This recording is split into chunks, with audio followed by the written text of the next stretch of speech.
welcome to Tea for Lunch, a weekly show powered by Arcade. Each week, we'll serve the top stories we're following in social media, entertainment, celebrity, and tech in 15 minutes or less. You can catch this show live on Instagram or TikTok Thursdays at about this time, which is 12 o'clock Mountain Standard Time, or on all podcast providers and YouTube on Fridays. We're your hosts this week, Mike and Mitzi. That's right. It's been a big week over here. I feel like we're at a press conference because we got multiple mics. We got some new wireless mics, so hopefully the audio is nice, crisp, and clear for anyone who's watching this, but also listening through the podcast. And this has been a big podcast week for us. Yeah, my brain feels like mush. I know, but it's been fun. This is like my dream job, so I'm very excited. We've been filming and recording our Waves podcast, which is our other podcast if you haven't listened to it. That's right. It's called Waves. We talk about marketing, social media, but it's an interview-style show. So go check it out. Our brand new season, which is going to look good and feel and sound really good, is going to be live this month, and it's really exciting. Yeah, we've got to actually set a firm date. Yeah, we do. And yesterday we did a whole new reshoot for our cover art, and we look good. We did. We looked like a couple of snacks. We did look good. I thought like the set was really cool. We did like a few different like variations of it, so it's gonna be good. Yeah, shout out to our team. This has been we're leveling up in a lot of different ways this season because it's been a bit of a longer hiatus. Yeah, we took a break from the last one. You were on mat leave for a while. Now we're back and we got a fresh new look. We got full video episodes going on YouTube. We got a new instrumental track for the intro. Yes, there's just a lot to look. I'm just really proud that it's all been done in house. Like, wow. Yes, it wasn't always that way. Was not. But we got the people now. The content's good. It's gonna look good. It's gonna sound good. It's just gonna be a good one. I'm excited. Yeah, and on the arcade side, we just launched the studio. That's you want to right. talk about the studio? Yeah, so for the first time ever, we're offering our video production services for clients as a standalone service. It's normally part of a social media management package, but this time we're doing it as a standalone because we just know that a lot of brands need it. So social video is something that agencies really struggle to do quickly and efficiently and cost effectively. So I think that we're filling a need for that, and we've gotten quite a few potential clients for it, so it's exciting. Yeah, and we're good at it, so why shouldn't we do it? Exactly. We've the last couple of years we've talked to our team about how like we need to all be in the mindset that we're all creators, right? Which is, and this is kind of an outcome of that as well. Yeah, big shout out to our team that's like down for that, because I know a lot of people might not be, and even those who aren't always natural or like excited about video, we've all kind of like rallied and like risen to the occasion, so it's pretty exciting. I'm just so proud of our team. I'm proud too. Yeah, it's fun times. Anyways, we got some good stories. We should jump in. All right, for our first story, the U.S.'s Surgeon General has released an advisory on risks with youth social media use. I feel like this is not shocking, but it is an important thing to talk about. And it's nothing new to talk about the risks of social media for anybody, let alone youth. But this new advisory takes things a step further. So it issued a new public health warning this week that explores the concerns that social media use among children and teens poses serious risks that science doesn't fully understand. It seems like there's a lot of risky things lately. You know, we were talking about AI and stuff like that too, and how that could get out of hand. But social media has been around for a while, like at least a decade. Yeah, I think the fact that the U.S. Surgeon Generals are advising this official warning kind of sparks movement towards this, because I know we've all been hearing about the risks or the potential risks, but now that this warning is out, like historically when that happens, it kind of like starts a movement around more concentrated effort to educate people on it. So in the past when they talked about like drunk driving, and driving drunk was an issue, potential issue, but until the U.S. Surgeon General announced it as an actual official issue, that's when like more momentum around like organizations and research and more like awareness around it, that became more real. So, and the White House has created a task force for it now totally too. Although U.S. task forces don't necessarily have the greatest track record for efficacy or efficiency, but I mean it's more than we had before. Yeah, I don't think it's this move is anything like really telling us anything that we don't know. Like there must be a risk, and now science is showing some signs and symptoms of it. And I just don't know if like much shift in responsibility is happening. It's just more like research and dollars and attention is going to it now, which is nothing but positive. The only thing I wish I would see more of is like these tech companies and actual like Facebook, Meta, all of these companies doing something about it. And I think they definitely need to coordinate with like the devices like Apple and things like that to make it something that actually matters or does anything. But yeah, we'll see. Yeah, right now I feel like we're seeing more movement in other parts of the world, like the EU, for example, is one of the ones that's leading the way in better data privacy and better parameters and even like minimum ages for certain platforms and stuff like that. Right. And a lot of people resist change and restrictions like that, but I mean, if we're talking about our children, you got to be careful. I think minimum age is kind of funny because you can always bypass it, but I think until like tech companies that make the actual tech, like our laptops and computers and cell phones, do something to actually enforce those age limits, like nothing's really going to keep youth from accessing social media apps. Yeah. So I think the age range that's kind of in question right now is that 10 to 19 years old, where the brain is really in that primary development phase. A recent study from researchers at the University of North Carolina images middle schoolers' brains and found how frequently they check their social media apps correlated with changes in the amygdala in their brain. It's the emotion center of our brain, which mapped to sensitivity towards rewards as well as punishments.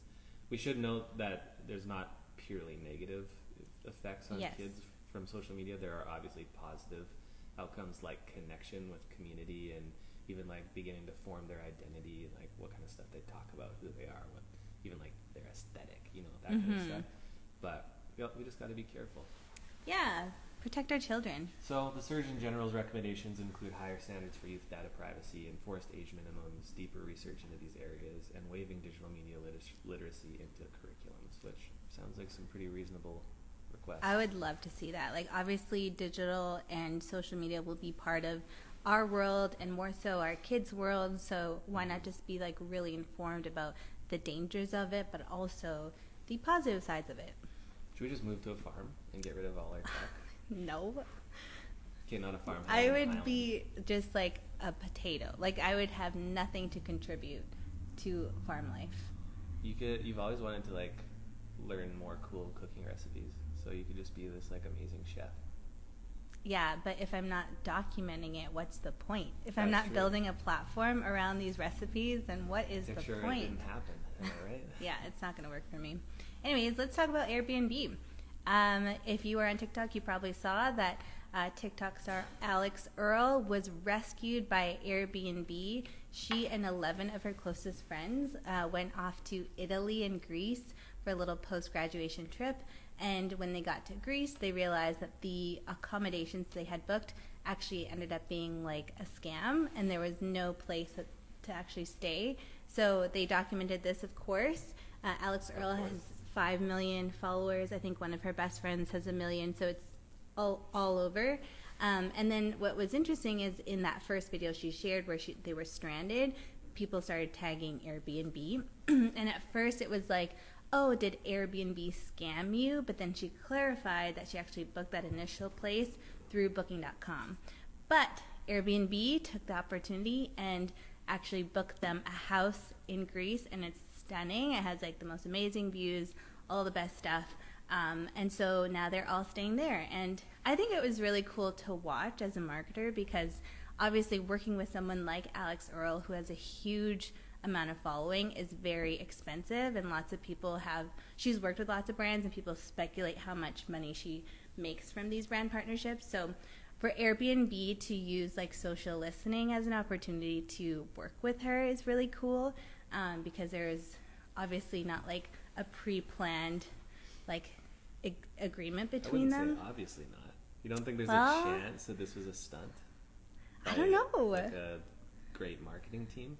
But they had to spend one night in a hostel, in like not a cute hostel. Like I don't know, would they risk it all? And Alix Earle isn't like a theatrical influencer. You know, like she's very real and candid. Like I just don't see her pulling that off authentically in a way that like tricks people. You know, I think you're right, and the reason isn't because of that, but because I feel like if this was a stunt and an actual marketing strategy, they couldn't just drag Booking.com. Totally. So that's true. Yeah, I think it's real. We'll give them the benefit of the doubt there. Yeah, and of course, like anything that any like TikToker or celebrity does gets a lot of criticism. So a lot of people are criticizing this whole like situation with saying like, if I didn't have millions of followers, would Airbnb even care if my booking ended up being a scam? Right. So like you can't have it all, but I do think like from a marketing and brand marketing perspective, this is a cool opportunity. If brands like paid attention and started watching people's experiences and found ways to like show up and be the hero, like there's definitely micro moments that brands could do this, like not to the Alix Earle level, but maybe there's smaller moments that they can take advantage of. So I think that's cool. Yeah, and Booking.com does kind of suck. Whoa. We have a couple, my family has a couple Airbnbs of our own, and we use multiple platforms, including Booking.com, but you always get the wrong kinds of people, and there's always issues, and yeah, Airbnb is the way to go.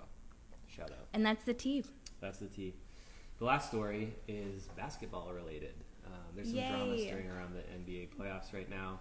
If you recall, actually back in 2018, in the playoffs, they were briefly overshadowed by the controversy around a burner account run by then 76ers GM Brian Colangelo. Well, we're kind of hearing a bit of a similar story, but this time it's with NBA refs. So Eric Lewis, specifically an NBA referee, he's finishing up his 19th season as an official, is reportedly the subject of an investigation after allegations about his use of social media arose. He's suspected of operating an anonymous Twitter account that comments on officiating, but not just in general. He's actually received some criticism from fans and even NBA players, one for his affinity specifically to the Boston Celtics, but two, just for the fact that he sometimes seems to call a lopsided game.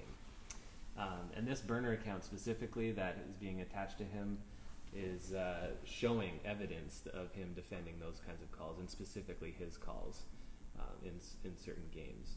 The interesting thing too, and the reason why he's kind of under fire about it, is because it's not wrong to have a burner account, but it is wrong for an NBA official to comment on officiating in actual NBA games. So it would be a violation of NBA's policy. Yeah, I don't know. Like, I think if you're getting a burner account, you're doing something shady. Odds are, for sure. Although people joke around that KD has a burner account where he trolls fans, which is kind of funny. And for people who don't know, KD is Kevin Durant. Right, yes. The other interesting element to this is that Eric Lewis was one of the officials in Game 1 of the Lakers-Nuggets conference final series. And after all of this came out, many players around the league, including LeBron himself, were commenting about it on Twitter. LeBron himself. Yeah, and I don't know if you remember this, but I'm sure some people watching or listening right now do. But earlier in the season, there was a viral moment where Patrick Beverley, Eric Lewis had made a controversial call, and Patrick Beverley, who's known for having a lot of personality and attitude in the league, went and grabbed one of the media's cameras from the sideline and came over and showed a photo to Eric Lewis showing that his call was wrong. So that was the ref. That was the same ref. You know what? I actually do remember this, so yeah. That's cool. And Patrick Beverley was one of the people that tweeted about it after Eric Lewis got exposed for the burner account. Crazy. Anyways, that's my kind of drama. That's the kind of tea I sip on Twitter. Okay, this is totally unrelated, but I decided that for the NFL season, I'm going to do a TikTok series documenting the wags of the NFL. So, like, who are they dating? What are they doing? Wife and or girlfriend of a player. Cool. So, stay tuned for that. I cannot wait. Anyways, that's all the tea for today. Thank you for joining us. Now that we've wet your palate, go eat something more substantial. See you next time.